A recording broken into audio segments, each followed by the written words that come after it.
Hello and welcome to Inspired to Act from Thrive Ireland. I'm Diane Holt.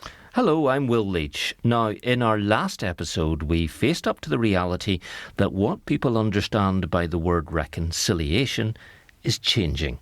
Yes, there's still Northern Ireland's traditional Catholic Protestant thing, with or without politics tacked on. And on this podcast, we've heard plenty of stories about past times and the troubles and afterwards. But there's much more to consider these days in a society which bears very little relation to the mix of people, cultures, religions and ethnicities you would have found here in the 70s, 80s and 90s. With such a different society, how do we get along now? Well, the answer is mixed. OK, some of the time, albeit with a disturbing background level of racism and intimidation. And by the way, you can Google the PSNI figures on that if you want, they're there. But of course, also sometimes things go very, very badly wrong. Do you remember the race riots in the summer of 2025? It started when two Romanian-speaking Roma teenagers were charged with attempted rape after the sexual assault of a teenage girl in Ballymena. Disorder and violence were targeted at ethnic minorities and the police. Over 2 weeks, a total of 107 police officers were injured whilst 56 people were arrested. There was disorder in Ballymena, Belfast, Carrickfergus, Newtownabbey, Larne and Portadown. Many totally innocent folk were threatened, intimidated or attacked. Homes and businesses were damaged, and it's hard not to conclude it often was about the colour of their skin. In November, the Public Prosecution Service was granted permission to end criminal proceedings against the two teenagers due to what were called significant evidential developments. That was at Belfast Youth Court. Essentially, the test for prosecution was no longer met, so the case couldn't proceed, and it was revealed that another teenager had fled Northern Ireland. But not before the fear and anxiety about future attacks rippled out among people who'd recently come to live here, thinking they'd be safe at last, and others who'd been living here for years, sometimes decades. But we have helped to try and make sense of all this. Welcome to Nathaniel Jennings, the Intercultural Ministries Director for OMF UK. That's the Overseas Missionary Fellowship. He also founded and leads the Intercultural Ministries Ireland Network. So hi Nathaniel, you're very welcome. Really good to be with you. Thank you. It's lovely to have you with us. So Nathaniel, how did those riots impact you personally last summer? It was deeply unsettling. I made Northern Ireland my home in 2011. My wife's from here. My children were born here. And I very much saw it as my home, a place where I saw myself living and my children growing up. And to suddenly think that there were people who maybe looked at you and didn't think you belonged here, that you weren't welcome here. I think just on a personal level, it really made me anxious and very unsettled. What about the reactions that you saw in those around you, people you knew, trusted, faith communities you felt a part of? Were there times you thought, can't you see what's going on here? First people you knew. I think it did reveal blind spots because while I was living with a lot of fear and anxiety and others of colour were also, there seemed to be maybe a lack of awareness of what we're going through. And unless we brought it up, it wasn't necessarily something others asked how we were doing or even maybe spoke out against it, which would have given us a great degree of comfort. Did that discomfort, that anxiety ever become fear? Ever make you think, I've been here 14 years, but do I want to be here any longer? Absolutely. I think Really? there were long periods when I wouldn't go to certain areas of the city. I would be looking around me, and to suddenly think I'm feeling this way in my hometown was upsetting and did make me feel, do I belong here? Did you find that people were asking you at all how you personally were, or were they assuming it was those other people out there because they know you or they knew you? They thought, will not affect Nathaniel. I really don't think there was any ill will, and when I did express, often it was, we didn't realise. We think of you as one of us, and for me that revealed more of a blind spot. We often don't know what other people are going through because of their backgrounds or their identities. But that's why it's important, I guess, in our communities and faith communities to be aware of the different people from different backgrounds we have and how situations may be affecting them, just to be with them in it. Yeah. You used a very interesting expression in an article you wrote about all of this, and you simply put it this way. You said, I carry my colour from my granddad's genes. So you automatically think about how people look at you in a predominantly white society. And as Diane and I have already said, things have changed here radically. You must have experienced racism in Northern Ireland long before those riots happened. Yeah. Though I speak English as my mother tongue, You're joking. I've been practicing a lot. Despite having been educated. Well, you were educated in Manchester, I suppose. Yeah. And, I picked up a bit of the humour, the culture.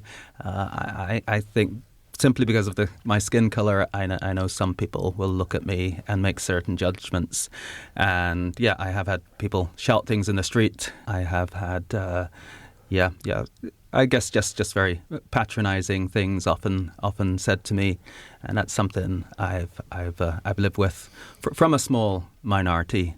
But those things do remind you that in the eyes of some people, you don't really belong. You're not really from here. You're from somewhere else.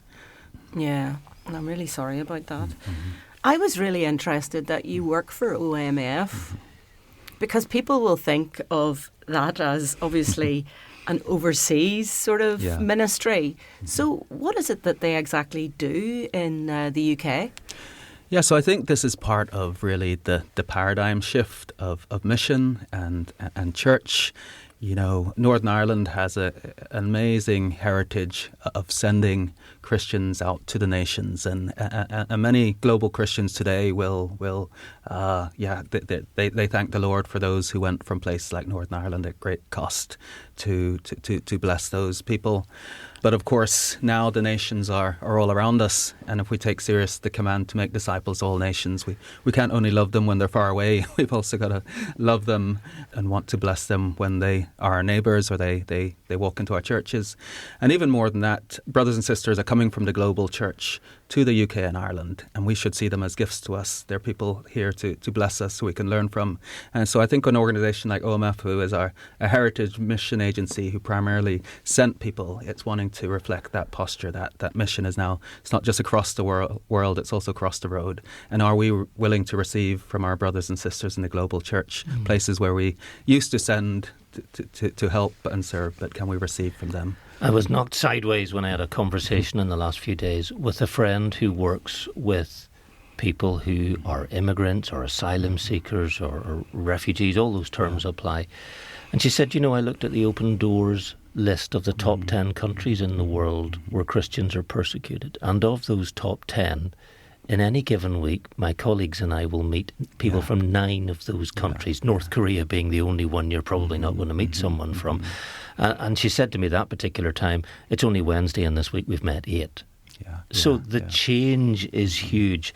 Do you struggle with getting people who have been Christians a long time, going to the same church a long time, to get that, to clock that it's just not the way it was when you were growing up? Yeah, I think it's taking time for postures and attitudes to change, and that having a heart for the nations means being excited about the opportunities we now have when people from some of those nations become our neighbours, and see that more as an opportunity, more as a gift, rather than something to be fearful of or feel threatened by.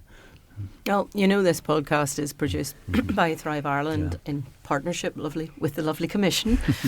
But one of the things that we are very passionate about was bringing learning from different parts of the world, particularly around peace building, because that was something that I was really interested in, working out in Rwanda, the Democratic Republic of Congo, Kenya. But I was saying to Will there just before we came in that, even the podcasts that we have produced with this brilliant learning from these places that in many cases are streets ahead of us in terms of what they're doing and how they're working in peace building within their own communities, and yet they're probably the lowest figures that we would have in all of the podcasts that we produce. So I think we've got a real problem with understanding how much learning we have. It's this we think we need to go out there and teach others when in fact we've so much more to learn, but we haven't really grasped how much more. Yeah. And I think the Intercultural Ministries Ireland network that had developed was partly seeing that gap, a few of us seeing that gap and think, can we look around us and find who is here from the global church, who God has brought here. Many of these people actually feel it's by God's purposes that they're here, and what are their stories and what can we learn from them, and how can we make sure they're welcomed and connected. And one of the beautiful things has been hearing the journeys and stories of these brothers and sisters and how God is using them. So when did you set that up, and what was it that really drove you to feel that it was something that we really needed? Yeah. Again, it was talking with some others in the mission world and sensing, yes, we still need to be willing to go and send people. We're waking up more to that there are opportunities all around us, but what about the people that God has sent to us? There's not really much going on intentionally in that. So I was kind of encouraged that I might kind of lean into that. And I did that, and then discovered these wonderful brothers and sisters who kind of have become part of this network, so that we can encourage them, welcome them, and also give their voices a platform so they can really bless people. And what does that look like in terms of how you gather? How many times there are meetings? What does it look like? Yeah, so we would socially gather maybe 4 times a year with these folk to hear what they're going through, to listen to how the Lord's speaking to them, just to spend a lot of time in relational fellowship, to pray for them. Usually revolves around food as well, because for them, I think... Always does in Northern Ireland. And they're such relational people, and that's something I think we can learn from many of them. But then out of that, we often pick up themes or things they say, which we think this would be really good to share more broadly.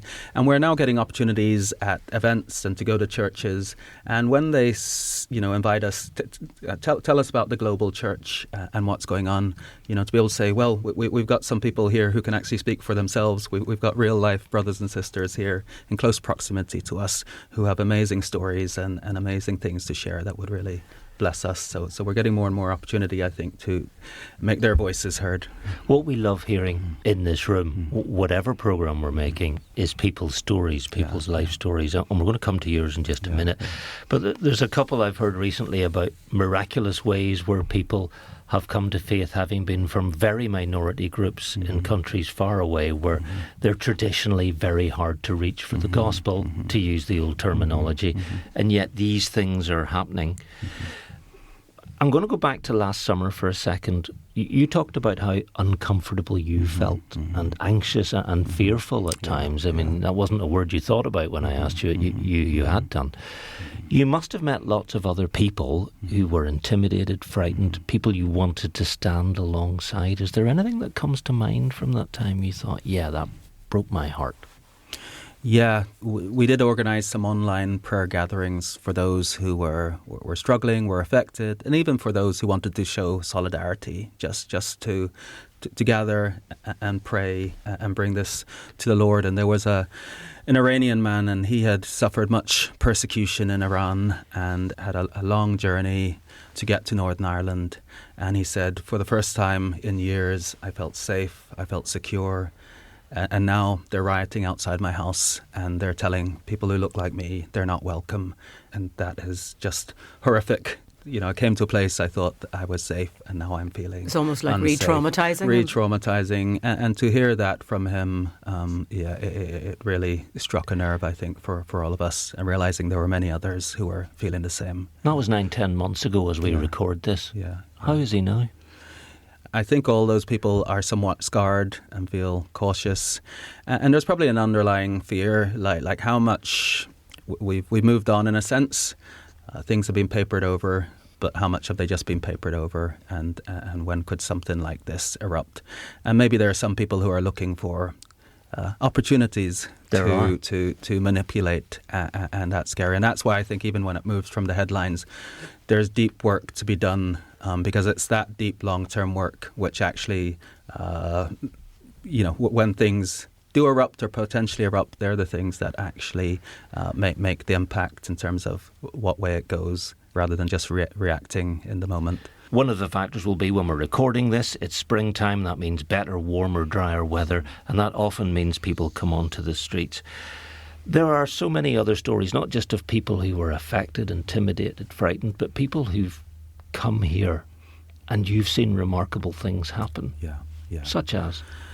Yeah, I think of a couple who are good friends of mine, Benji and Danny. About 20 years ago, they came to Northern Ireland from the Philippines just as economic migrants, an opportunity for a better, more secure I know future. them. And but ordinary people who were passionate about sharing their faith, who loved Jesus and wanted other people to know Jesus. So Danny starts a Bible study during her lunch breaks at work, and before long there are 30 people studying the Bible with her, and then they're saying, could we meet on Sunday to worship together? They kind of become this nomadic community who are using halls and spare rooms. And then there's a church in Newtownards, a Brethren church, and their congregation has been aging and dwindling, but they want their building to be a place of worship. So they say to this nomadic community, come and use our building. Wow. And I was able to go to their 18th anniversary celebration, and it was full of people of all generations, different cultural backgrounds. It's now become intercultural. There was an elderly lady, local lady, who stood up and kind of prayed spontaneously and said, Lord, thank you for bringing these brothers and sisters from around the world to our town, because they are blessing us and they are witnessing to you. And that was a really precious, I think, insight into the other side of what God is doing, which we often don't see or tell. Yes, I met them relatively recently, and they are so lovely. And she had such a beautiful ministry within the Royal as well, in terms of being a nurse in the hospital. She was a nurse, he was a mechanic, and they were just doing this because that's what they did as disciples of Jesus. But it's the warmth of their personalities and the love of God just shines out of them. It does, And I've basically been, getting to know them by helping them to build relationships with other churches in the town and the wider borough. So it's been such a blessing. Yeah.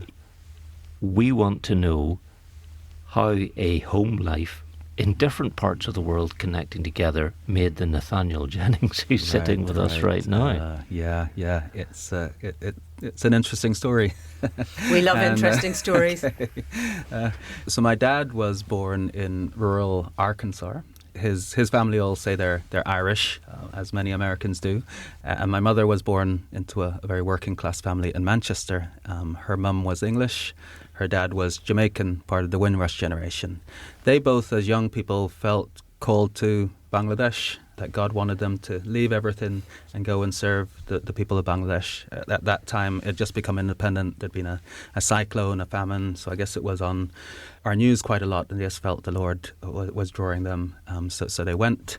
They fell in love with the country, with the people. They fell in love with each other, and they spent the next 50 years living in that country. And hence we were born there and grew up in Bangladesh, though we're not Bangladeshi. So that's my background in terms of if someone asks me, where are you from? Well, you decide. It's the old Facebook answer, isn't it? It's complicated. Yes.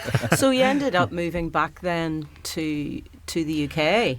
So yes, at that time, boarding school would have been the only option for secondary school. So my parents, for a period, moved to North Manchester, Oldham, and I did my secondary school there. They went back to Bangladesh. I went to university in London, and then I returned to Bangladesh.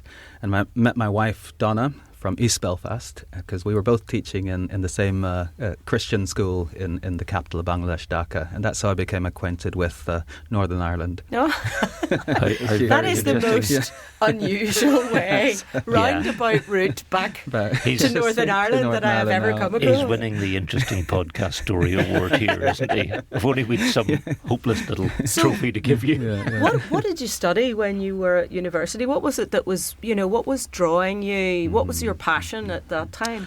I really I loved Bangladesh and that part of the world, the Indian subcontinent, and I felt the Lord wanted me to go back as my parents had gone and work and live there and seek to bless the people who I loved so much. So I studied South Asian history. I just thought, let me study something I'm interested in and maybe help me go deeper in understanding the culture and the psyche of the people. And then I actually trained as a teacher because history, well, it's great, but it doesn't always give you jobs. So I trained as a teacher, and then I got my first job back in Bangladesh in this Christian school. Meanwhile, Donna had trained at Stranmillis and ended up at the same school I was in. You were a student at the School of Oriental and African Studies, or SOAS, as we called it in the BBC when I worked at Broadcasting House. And it was, I worked for an overseas programme that covered international stories that hadn't made the headlines. And it was always, with 5 minutes empty, get someone from SOAS on. So I'm feeling the shame of all those times we weren't very creative from 30 years ago. So as I said to Diane when we were planning this episode, I said, ooh, studied at SOAS. So there you go. Some people call it the School of Obscure and Abstract Studies, but you can study all kinds of fascinating things there. Very niche. But inevitably you were going to have a global outlook, not a US outlook, not a UK outlook, not an Irish outlook, but you've taken all these elements. You could see the world beyond Oldham because you'd worked in Dhaka, and a lot of people are now probably Googling it to check exactly where Bangladesh is, quite frankly. Cross-cultural work clearly fascinated you. What were the dynamics of that in Bangladesh when you were doing that? I think for us it was really immersing yourself in a culture. Maybe taking a Christian metaphor of incarnating yourself, that we're there as guests to live among people, to receive from them, to learn from them, but hopefully to also bring something as well, to see them flourish. So I think I always had a curiosity, and I think sometimes that's just a good thing to cultivate. Just I was always fascinated by other people, their cultures, their stories, their histories. And I think when you show an interest in people, that affirms them, that makes them feel valued and honoured, as they should, and opens doors. So for me, it was really, us going and living amongst people and entering into their lives, the joys and the pain, and entwining ours with them, and hoping to help them flourish. The word help, you have to be careful, because my parents and I would always say that we learned probably far more and received far more from the people of Bangladesh than we ever gave or could give. So and yet Bangladesh is not a wealthy country. No. The people live, by and large, either in or on the edge of poverty, and also it's prone to natural disasters. You get weather destroying the place, low-lying, flooding, all sorts of things. Growing up there, you must have seen suffering. You must have seen poverty. You have a particularly good understanding of it because you've lived in the midst of it, I imagine. We did, and yet I don't ever remember feeling deprived or that we were missing out. It felt like a privilege. And I think my parents in some way must have created that context for us, because we lived in these villages, parts of communities, and it was just their generosity, their hospitality, their resilience. All these things were things which I think were tremendous. So blessed us, brought into the community. I was kind of left to run around the village for half the day. The only rule, my dad said, come back before it gets dark and don't go into any water that's over your head. And people say, are you not fearful of his safety? It's like, no, this is the safest place on earth. Everyone knows each other, and no one would let my son come to harm because we look out for each other. So on one hand there was poverty, but on the other hand there was richness and feeling part of something, feeling part of community. And I think my parents were always, we're here, it's God's will, God provides, and it's a privilege, and that's where the best place to be. And yet in the eyes probably of most people in that village, you were Western. Yeah. You were potentially wealthier. You looked different. And you reminded me of an interview I did very recently with a church leader who served overseas, to use the old term, for 11 years, who said, everywhere I lived I was loved, accepted, made part of a community, respected, consulted, but also taught things and admonished when I needed to learn. And he said that's why he's involved in ministering to strangers, to incomers now, because he's realised when it goes wrong here, it's such a contrast to what he experienced living in a community where he was and his family were the only people of their colour. It's pretty shabby what goes on here sometimes. And you have to think, my dad was a white American, and these were 100% Muslim communities. So that then challenge has to... Because he wasn't even Muslim. No. is a white American Christian. So some of the perspectives we have on Islam, my lived experience certainly shows it's not accurate most places for most people. And therefore, when I see the treatment of some of these people and the fear attached to them, and I've lived in their communities and received protection and friendship and almost adopting into their families, that's something that stayed with me. I often think when you've experienced grace, you've got to then extend that grace and maybe help others to also be gracious and see beyond some of the prejudices which they may being fed. I'm particularly interested in just the picture you're painting of your parents is one where it's almost like your faith journey was so much intertwined with how they were as Christian people, how God's presence was within them and how it manifested itself, that you almost seem to imbibe that from sort of a very young age.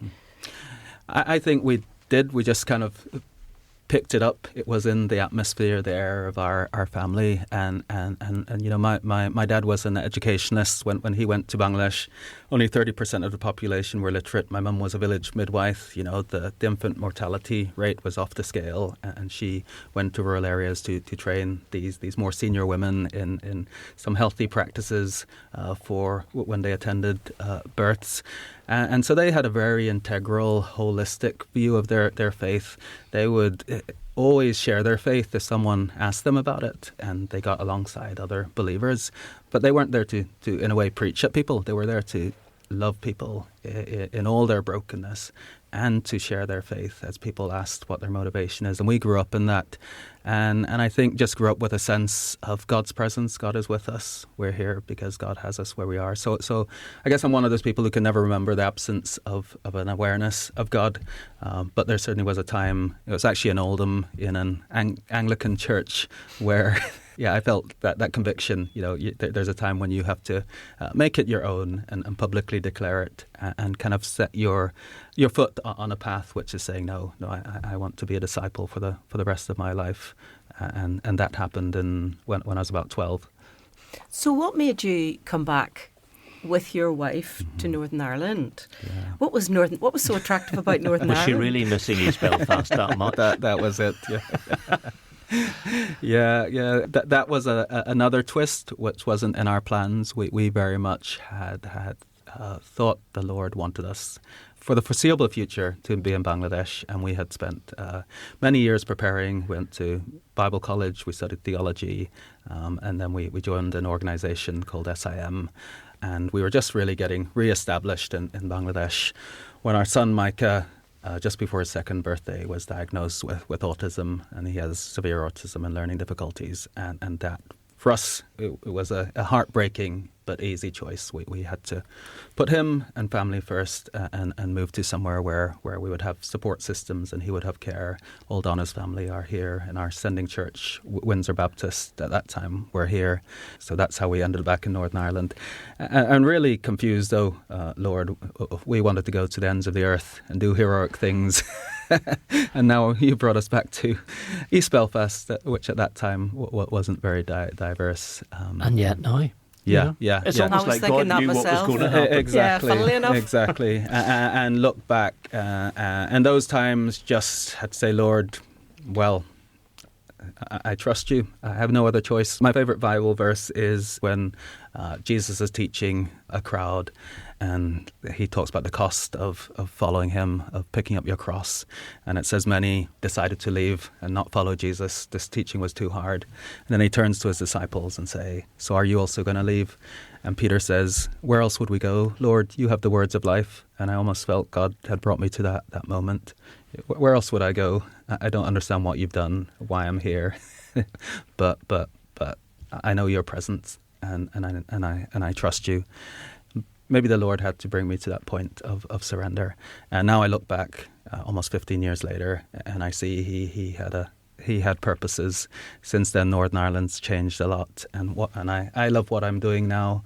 And I can see how my own background had prepared me. So the Lord, He always knows what He's doing. But sometimes we have to live through those parts of our journey when we're not sure, and that can be really hard. Yeah, and you'd experienced many cultures in Yeah. the world, but Yeah. Northern Ireland has its own unique culture, I would say. Yeah, I love it. How did you find? But how did you find Yeah, those yeah, early yeah. those early years? You know, what was it like? Because you're right, it has changed a lot in the Yeah, last 15 yeah, years. yeah. So, And somehow also hasn't changed a bit. Yeah. well, yes.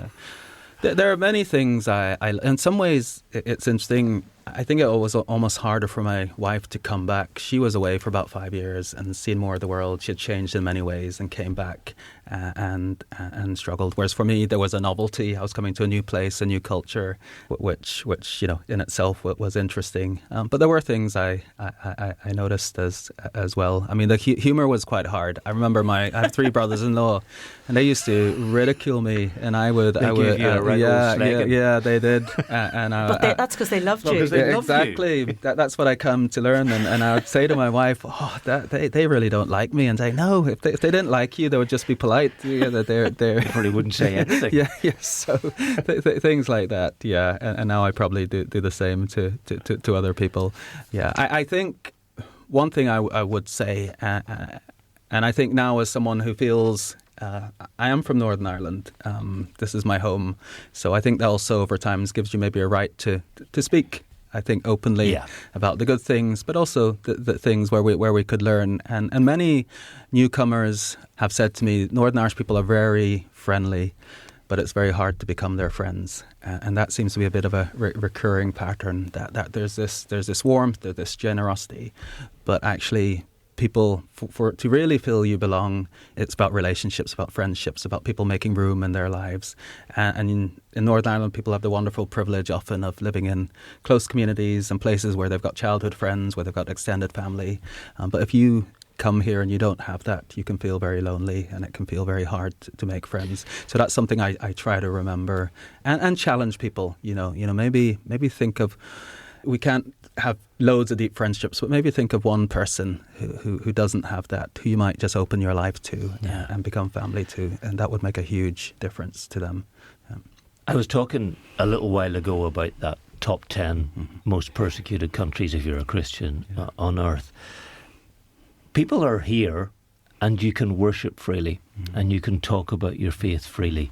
We make all sorts of reasons to beat ourselves up about why we're not wanting to do it or good at it or bad at it, but you do have those freedoms. Does that make us, and I'm going to ask this a different way, how complacent does that make us? Yeah. I think, praise the Lord for the heritage here and the way it shaped a lot of our culture and the freedom we have to worship and the accessibility to resources. But I sometimes wonder, have we almost become over familiar with the good news of Jesus, and people who've come from the global church where it's been harder, more costly, maybe it's more of a recent thing. I think there is a joy and a vitality in their worship which can really challenge us and encourage us. I recently took one of the ladies from the Jesus Generation Church, which was planted by the Filipino couple, to a Presbyterian church just to give her testimony, and she started crying as she talked about Jesus and what he had done for her and how much she loved him. And afterwards she was really apologetic, saying, "I'm sorry, I don't know what happened." But overwhelming people saying, "That was wonderful. People need to know that you can weep in church. You can get emotional real. about these things." Shows it's true. Yeah. So people actually were deeply moved by her. But for me, I thought that was something from her culture maybe that we could learn from, just that openness and vulnerability in sharing faith. Yeah. I mean, I'm sort of really interested in how we can encourage people to hear other stories, Do you find it challenging to get invitations or to enable others to tell their stories who are coming from very different cultures? Or are you finding more that people are beginning to be more welcoming? More and more they are, which is really encouraging, but maybe it's the tip of the iceberg. I think there are some things that maybe make people less open.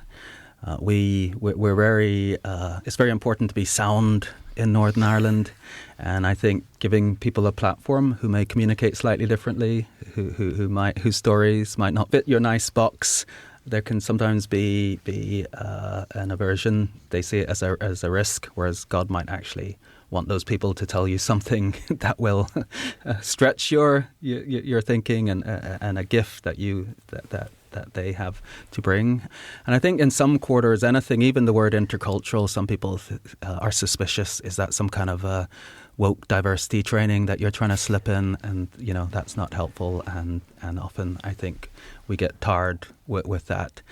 And why I make sure when we do speak, we always talk about the biblical basis for what we do, that we believe this is part and parcel of the good news of Jesus in all its fullness. He reconciled us individually to our Creator, but he also spilt his blood to destroy the barriers between people, to create this new humanity, to create these communities that reflect the coming kingdom. And what a witness to a warring and broken world will it be when people who are against each other in the world, gather to worship and be community and share lives. People are going to look on and say, what's going on here? This is different.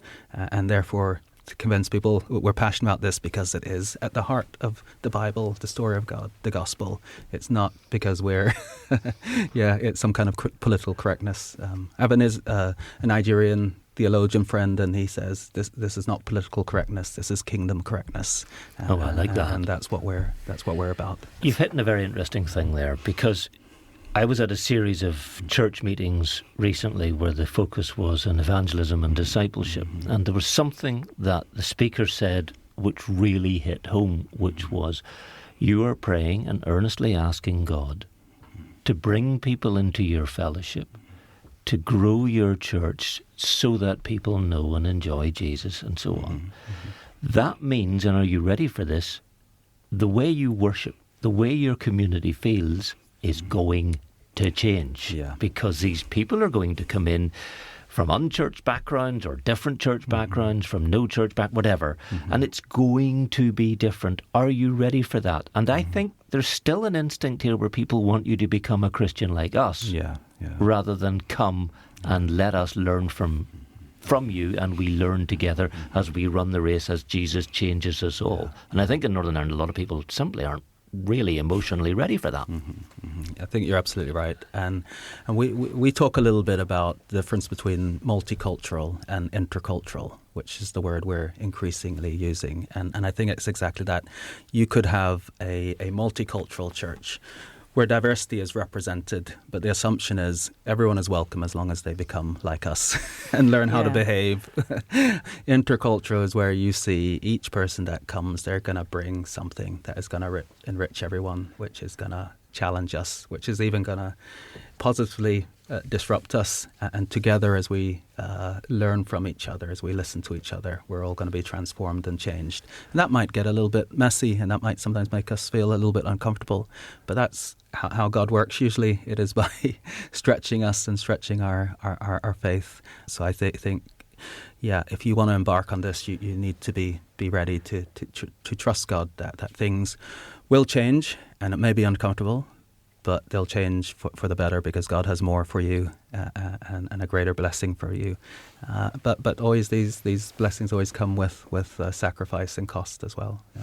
I'm really interested in your use of the word woke, because I do think that's a big issue in terms of Christians here not being able to understand that they do have bias, that they do have, and it can be unconscious bias. And I'm saying this because I worked for Tear Fund for an amount of time, and they began to put a training into all of our trainings that we had to do as members of staff.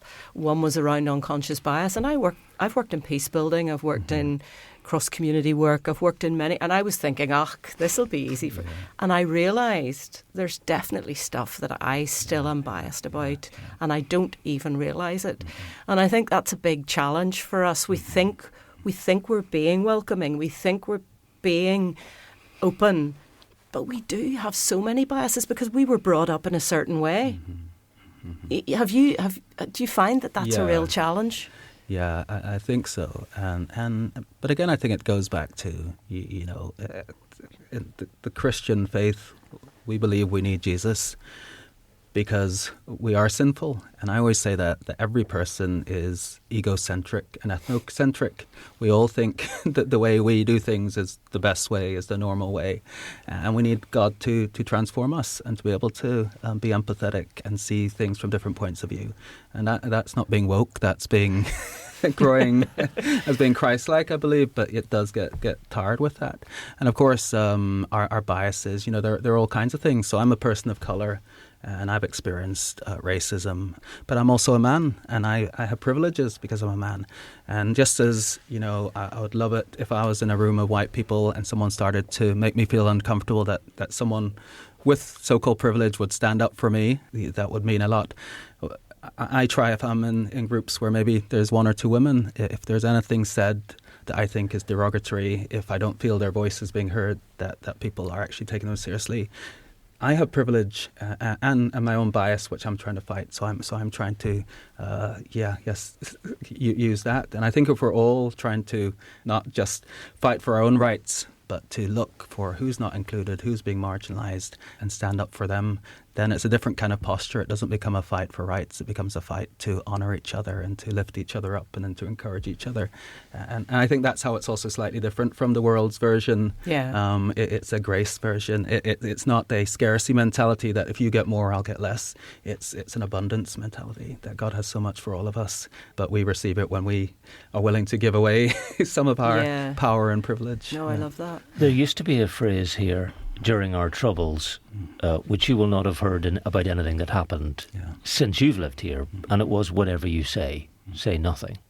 And it was, you could look after yourself by not getting involved. And I worry that our churches see social injustices, see wrong, and do not speak out against it, to say Christianity does not teach this and we do not support this. When it's blatantly there, people tend to say, I'm not going to get involved, I'm going to pray against it. And we are in a situation where there are increasing moves against people coming into the UK, into Ireland. You see it in both countries. And mistrust of the stranger. And rallies saying we don't want more immigration. And if you walk through that as a person of colour, you're likely to feel threatened, intimidated, and quite possibly be in danger. And the police will advise you not to be there. That's a terrible state of affairs. And you might hear it from church leaders sometimes, but we don't hear it much from individual Christians. This is wrong. It's very hard to know how to do it. How do you do that? How do you show that you're not in favour of these things that people want to try and twist us into being in favour of? Yeah, I think you do have to have your antenna up for things that you are not experiencing, but others are. And so often we don't, and then speak up on behalf of others. Because, I mean, actually at my own church, the minister did then preach on issues such as Christian nationalism and things like that. I'm very careful after using your experience. Yeah, and I had shared it, and I actually had a coffee with me. Said, I want to listen to you, I want to learn, I want to hear, which good. I really appreciated. But when he did stand up and say that from the pulpit, it did something to me, and feeling like these people are for me. I'm seen. And it's being stated that this does not represent us. Yeah, in this community, you belong. Because when people are silent, and you're fearful, you also start to wonder: are they? Is it because they're actually sympathetic? Yes. Maybe they share some of these views. Maybe they don't want to come and say. Maybe they think it's okay, and then all sorts of things start going through your head. So the power of someone standing up and declaring clearly that this is not right, this is unjust, and it's not being done in our name, is really powerful for those who are feeling fearful. And so I would say, so that would be your thing. Yeah. This is called Inspired to Act, obviously, this podcast, and we're really keen for people to feel, there are things that we can do as everyday people, as ordinary people. What would you advice would you give? I would say that church leaders, people with influence, saying without reserve, speaking up on behalf of people. But then, not all of us have those platforms. I say, look out for someone and ask them how they are. Is there someone in your street? Is there a colleague who, having heard this, may be feeling the way I did, And it could mean the world for them, for someone just to say, how are you? You know, how are you doing? I'm sorry for what's going on. I'm praying for you. And that's something that every single person can do. Being a good neighbour, making them feel welcome. That's right. Something right, as simple as that can make a difference. Absolutely, yeah. Thank you so much. We've really appreciated hearing from you today. Nathaniel, thank you so much. It's been fascinating and, as ever, challenging. Thanks for listening, everyone. We do love your company. And the sad and rather surprising news is that this has been the last episode of the 3rd series of Inspired to Act. I know. It's hard to believe that there are 24 programmes under our belt. And we've met so many fascinating, inspiring, challenging, amazing and completely ordinary people. I've totted it up. 27 different guests or so, 1 or 2 have appeared twice. And plenty more where they came from. So a huge thanks to everyone who's taken part in this series. Thank you for all the laughs, the insights, the moments of sadness, the moments of joy, the constant message, look what God can do through any of us ordinary people. Do you want to do more of these, Diane? Oh, I do. Who knows? A 4th series is on my mind, and I think people need to watch this space. And meanwhile, thriveIreland.org is the place to find out about the work of Thrive Ireland, and you can find Thrive Ireland on Instagram, Facebook and YouTube. Our thanks to the Community Relations Council for supporting us and making Inspired to Act possible. We hope we'll be back with you very soon. But for now, bye-bye. Bye.